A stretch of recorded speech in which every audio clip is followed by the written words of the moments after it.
يعني انت بتضحكي عليا وطلعت عينك مش ملونه؟ جوزها ساب البيت ومشي وما عملتش ليه الغدا علشان تجيب لها اوردر كبير عباره عن ميك اب ولانسز وسكراب وكريمات وبرفانات، تحسها كده هتعمل نيو لوك جديد. لولو ضحكت على جوزها، ويا ترى ايه اللي حصل؟ ليه ما عملتش الغدا؟ وازاي جابت بفلوس الاكل ميك اب؟ وايه قصه النيو لوك الجديد؟ ومفاجاه عن ردة فعل جوزها، وكواليس كتير حصلت هنعرفها مع بعض في الفيديو ده.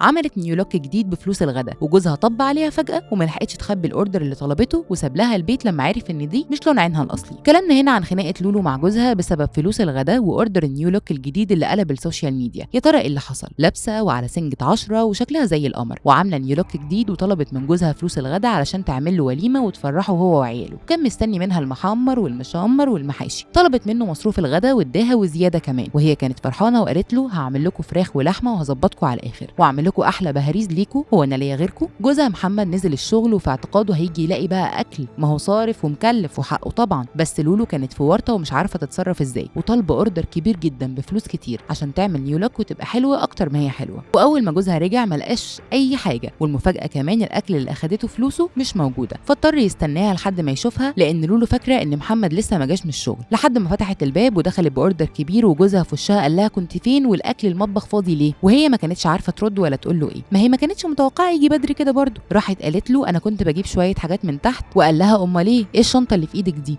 ما كانتش عارفه ترد ولا تقول له ايه ولا تبرر ازاي انها مش تبع الغدا. ضحكت عليه وقالت له ده اوردر ليك انا جبته عشانك. فرح شويه وقعد يتفاجئ ان كل حاجه للولو جابتها كانت لينسز جديده لونها عسلي، وهو قال لها معقوله كل السنين دي لينسز مش عينيكي؟ فهي ردت وقالت له ايه رايك بذمتك باين انها مش عيني؟ قال لها لا خالص، ده غير ان الاوردر كله ميك اب وسكرابات وبرفيومز ومعطرات وحاجات من اللي اي ست بتحبها وبتحب تدلع نفسها بيها عشان تعمل نيو لوك وتبقى حلوه واموره في بيتها. وهو طبعا اتنرفز وحس انه في ورطه ومش هيعرف يتغدى ولا شكله هياكل ميك اب ولا ايه. قال لها طب عايز الغدا والفلوس بتاعت الاكل راحت فين؟ سكتت واتكسفت تقول له انها حاطت الفلوس في الاوردر، بس قالت له هعمل لك احلى غدا مكرونه. قال لها بس امال فين البهاريز؟ قالت له بطاطس. راح اخد منها اوردر وسابها ومشي، وقال لها ما تعملي اكل هتاخدي الاوردر. لولو ما لحقتش تتهنى بالاوردر والنيو لوك الجديد اللي عايزه تعمله، شكلها بقى في ورطه كبيره. وهنا المتابعين نزلوا ضحك على موقف لولو، وانها ما عرفتش تخبي الاوردر قبل ما جوزها يجي، وطلع كل ستات البيوت بتجيب الاوردر ويداريه من رجالتهم عشان بيحبوا النكد. وفي اللي شايف ان محمد مع حق يزعل طبعا انه ما لقاش غدا، لان الرجاله بيحبوا الاكل ويكون جاهز اول ما يجوا يتحط على السفره، فحقه يعمل معاها اكتر من كده. في اللي اخد الموضوع في حته تانية وما صدقش ان دي مش عينيها، وانبهر باللينسز اللي حطاها وقد ايه كانت لايقه عليها. يا ترى مع انهي فريق؟ وايه رايك في النيو لوك الجديد بتاعها؟ وهل فعلا كنت تعرف ان لولو حط لينسز ودي مش عينيها ولا لا؟ شاركونا في التعليقات.